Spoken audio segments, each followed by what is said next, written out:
At 4:12 a.m., the North Pacific Ocean. The screens inside the USS Gerald R. Ford's Combat Information Center flicker, glitch, and instantly go completely black. No satellite uplink.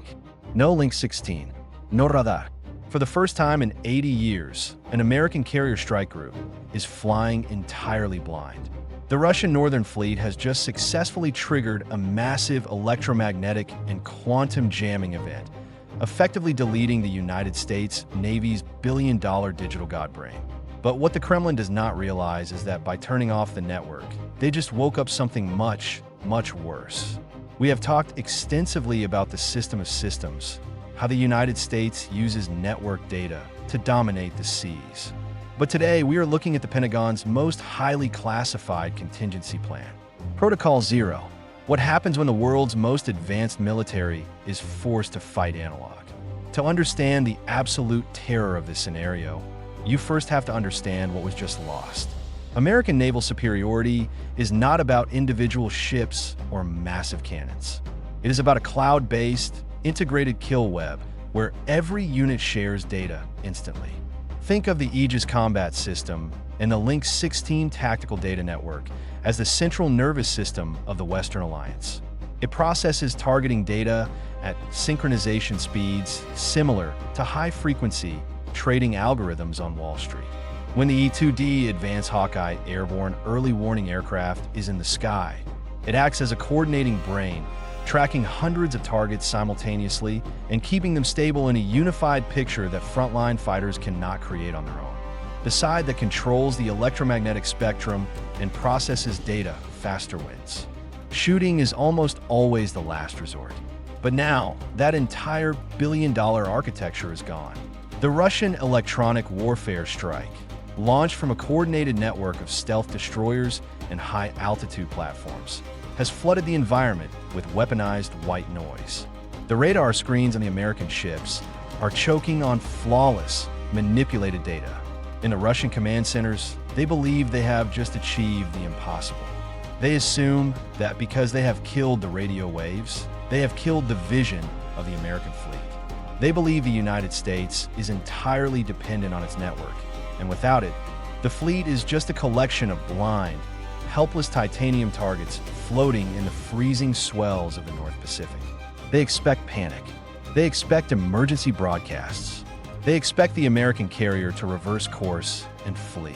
But this is exactly where the Russian strategic calculation makes a fatal structural error.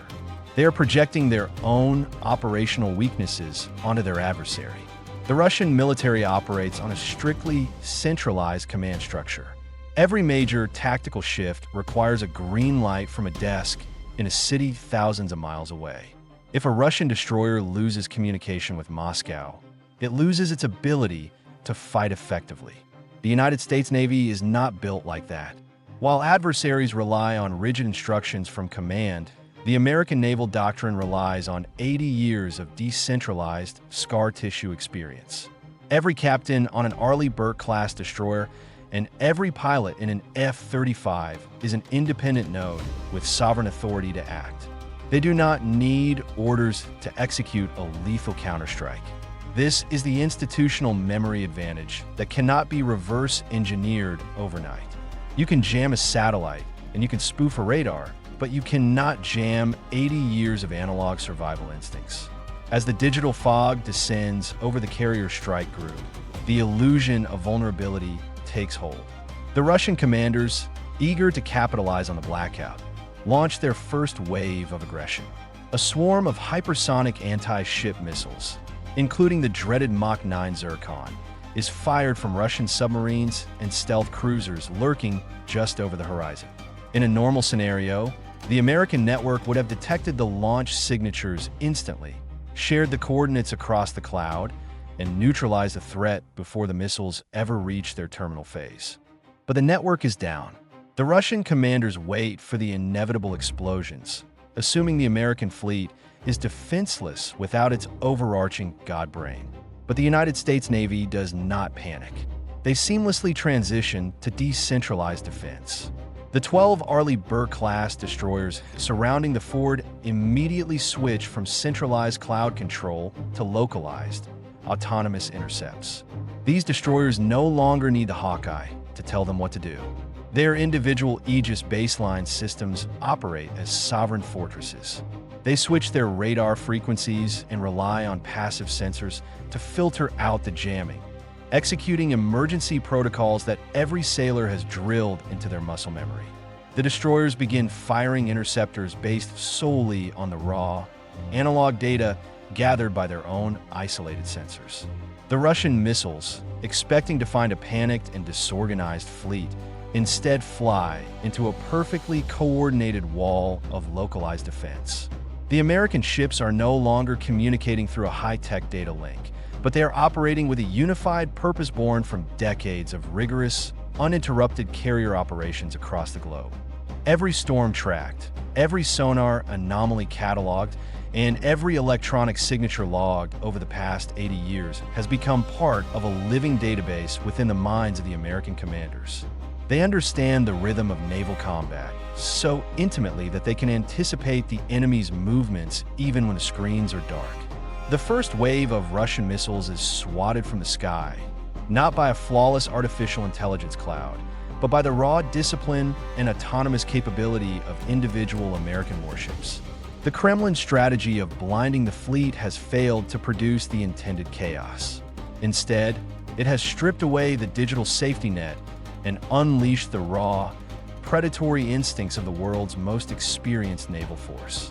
The Russian commanders realize, with a growing sense of dread, that they are no longer fighting a predictable algorithm. They are fighting a decentralized organism that adapts and survives under the most extreme friction imaginable. This is the reality of the gray zone confrontation. The United States deliberately avoids kinetic escalation when possible, turning the opponent's aggression into a data collection goldmine. Even in the dark, the American systems that remain functional on a localized level are recording every electronic signature, every trajectory, and every behavioral pattern of the Russian attack. The Russian fleet is exposing its most classified tactics to an enemy that is absorbing the blows and preparing a devastating response. The blackout was meant to be the end of the American carrier, but it was actually just the beginning of a completely different kind of war. The Russian forces have exhausted their initial element of surprise and expended millions of dollars in advanced munitions, only to find the American fleet still holding its formation, silent and deadly in the freezing fog. The tension in the air is suffocating. The Russian captains know that the United States Navy will not simply absorb a strike and remain defensive forever. The counterattack is coming, and without the predictable parameters of the digital network, the Russian commanders have no idea what form it will take. The American fleet has vanished from the digital spectrum, but its physical presence is a terrifying reality that the Russian forces must now confront. Beneath the surface of the freezing ocean, the environment is just as hostile as the airspace above. Thick, low clouds obscure visibility on the surface, while beneath the waves, the cold air and icy sea make traditional acoustics incredibly unreliable. The ocean here is a layered battlefield of thermal gradients, where submarines can hide in the temperature shifts. The Russian Kilo-class submarines, known as black holes for their extreme stealth capabilities, are silently gliding through these disputed waters. They lie motionless just below the thermocline, waiting for the perfect moment to exploit the surface chaos. The Russian submarine commanders feel a false sense of absolute security. They believe that because the American surface network is blinded, the underwater domain belongs entirely to Moscow. They assume their multi-million-dollar vessels are invisible in the abyss, fully protected by the natural noise of the turbulent sea and the electronic warfare storm raging above. But this assumption is just as flawed as the belief that the surface fleet would crumble without its network. The American underwater defense does not rely solely on the digital uplink to the carrier. It relies on localized, highly autonomous systems and the unmatched acoustic superiority of its attack submarines. The USS Delaware, a Virginia-class nuclear attack submarine, has been operating in ultra-quiet mode beneath the Russian formation for hours. It does not need the Link 16 network to know exactly where the enemy is hiding. It relies on the raw, physical acoustics of the ocean, processing the microscopic deviations in the water current and the harmonic heartbeat of the Russian engines. The Delaware is a silent predator, completely unaffected by the electromagnetic chaos on the surface. The Russian submarines, while stealthy, are operating under a centralized doctrine that makes their movements rigid and predictable. The American submarine, operating with full autonomy, is already mapping the escape routes and calculating the exact moment to strike. The digital blackout has not hindered the American underwater forces. It has simply untethered them from the constraints of the broader network, allowing them to hunt with terrifying independence. The illusion of vulnerability is complete. The Russian forces, both above and below the water, have played their opening moves based on a fundamental misunderstanding of American naval power. They have attacked the network, believing it to be the source of the American strength. But the true strength lies in the institutional discipline, the decentralized command structure, and the analog survival instincts of the individual units. The Russian Kilo-class submarines, lurking beneath the thermocline, assume their stealth is absolute. They rely on the ocean's natural noise and thermal layers to mask their acoustic signatures, believing the blinded American surface fleet is entirely focused on the aerial missile swarm. The Russian doctrine dictates that without the digital kill web to coordinate anti-submarine warfare aircraft and process complex sonar buoys, the American destroyers are effectively deaf to the threats below. But they are failing to comprehend the sheer physical brutality of American analog contingency plans. The United States Navy does not need a flawlessly functioning Link 16 network to hunt in the dark. When advanced algorithms and digital sonar processing are taken off the board by electronic warfare, the American commanders simply bypass the digital spectrum entirely and weaponize the raw physics of the ocean. The order is given not through a highly encrypted cloud network, but through localized line-of-sight communication. A squadron of F divided by a -18E and F Super Hornets, having launched from the deck of the Gerald R forward before the jamming reached its peak, are instructed to execute a maneuver that is not found in any standard modern anti-submarine warfare manual. It is an extreme physical countermeasure. The Super Hornets drop from their high-altitude patrol patterns, descending rapidly through the freezing fog until they are skimming just feet above the violent swells of the North Pacific. They ignite their afterburners, accelerating past the speed of sound directly over the suspected coordinates of the Russian black hole submarines. The result is a series of catastrophic sonic booms.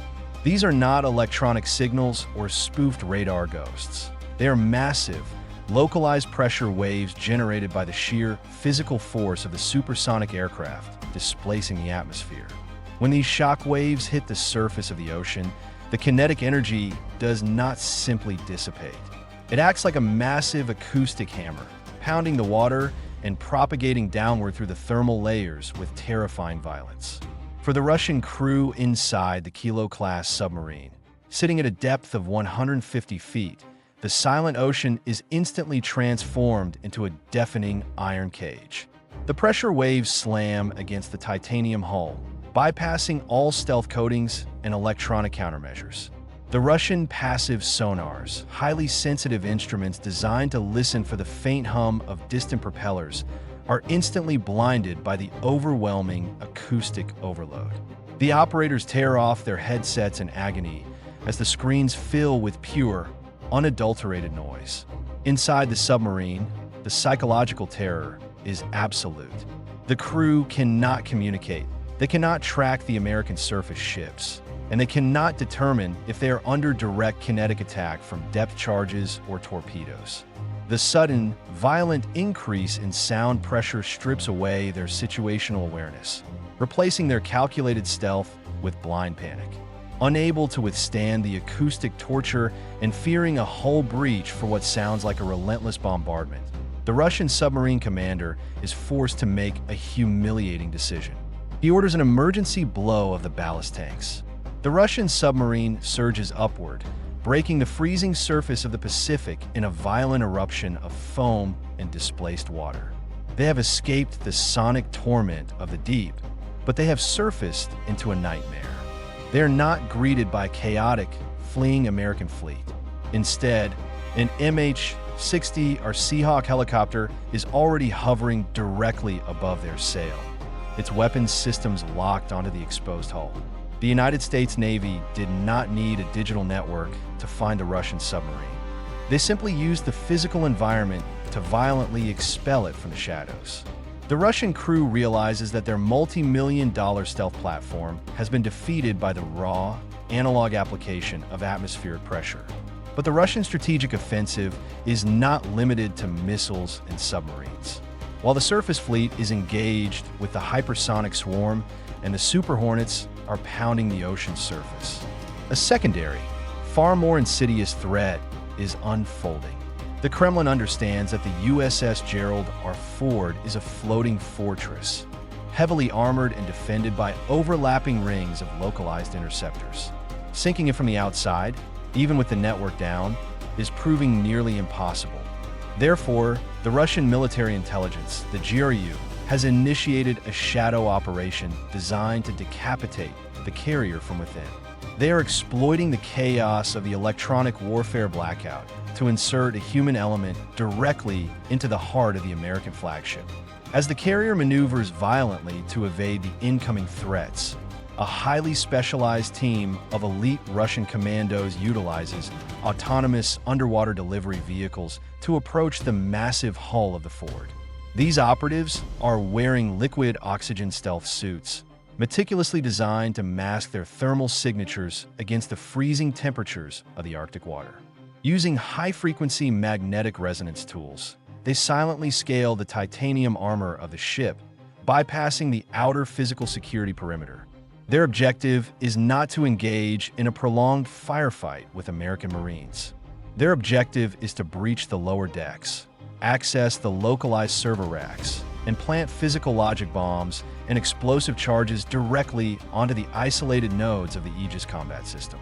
If they cannot blind the ship digitally from afar, they will lobotomize it physically from within. The Russian commandos believe they have successfully slipped through the cracks of the chaotic analog defense. They breach an external hatch and enter the labyrinthine corridors of the carrier's lower levels.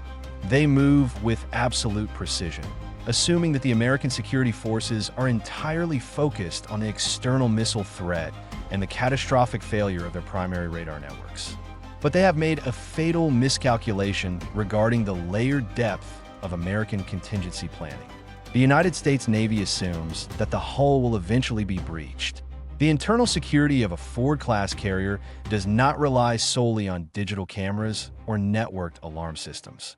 It relies on localized, autonomous environmental sensors that measure microscopic fluctuations in atmospheric pressure and ambient temperature. The moment the heavy steel hatch is breached, the localized internal sensors detect the anomaly. However, no sirens wail. No flashing red lights illuminate the corridors.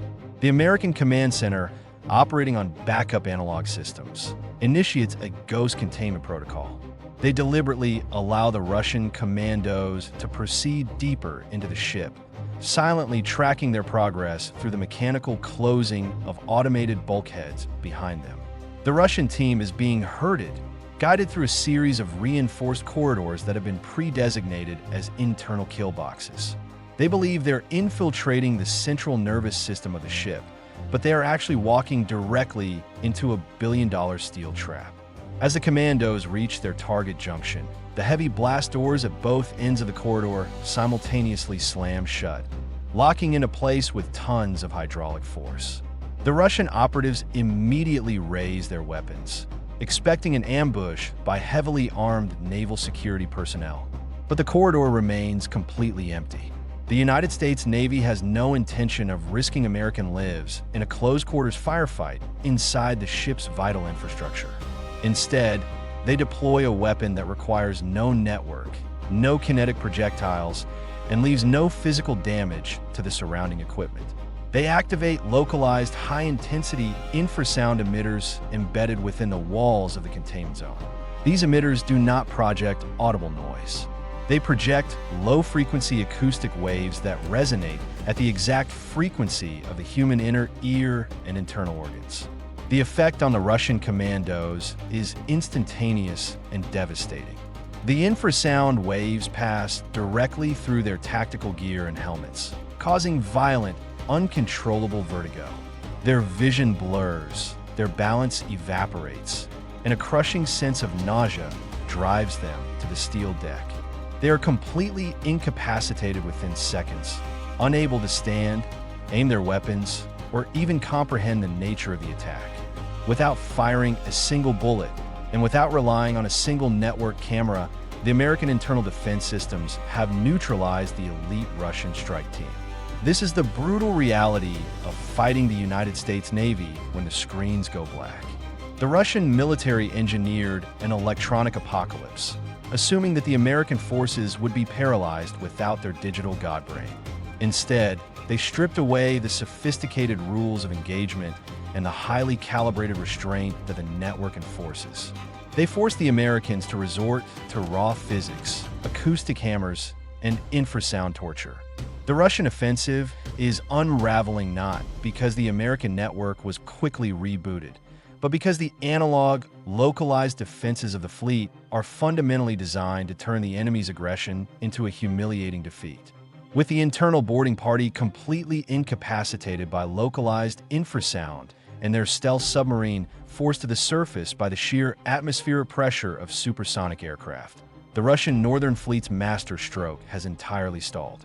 The Kremlin engineered this massive electronic blackout under the assumption that the American carrier strike group was a fragile, tech-dependent entity that would instantly crumble without its digital uplink. They expected a paralyzed fleet, frantic radio calls, and a hasty, humiliating retreat. Instead, they have provoked a decentralized, highly autonomous war machine that is currently dismantling their offensive using raw physics and terrifying restraint. The American forces have not fired a single kinetic warhead, yet the Russian tactical position is disintegrating in real time. This brings us to the most critical failure in the Russian strategic calculation. They fundamentally misunderstood the difference between a military that uses a network and a military that is entirely dependent on one.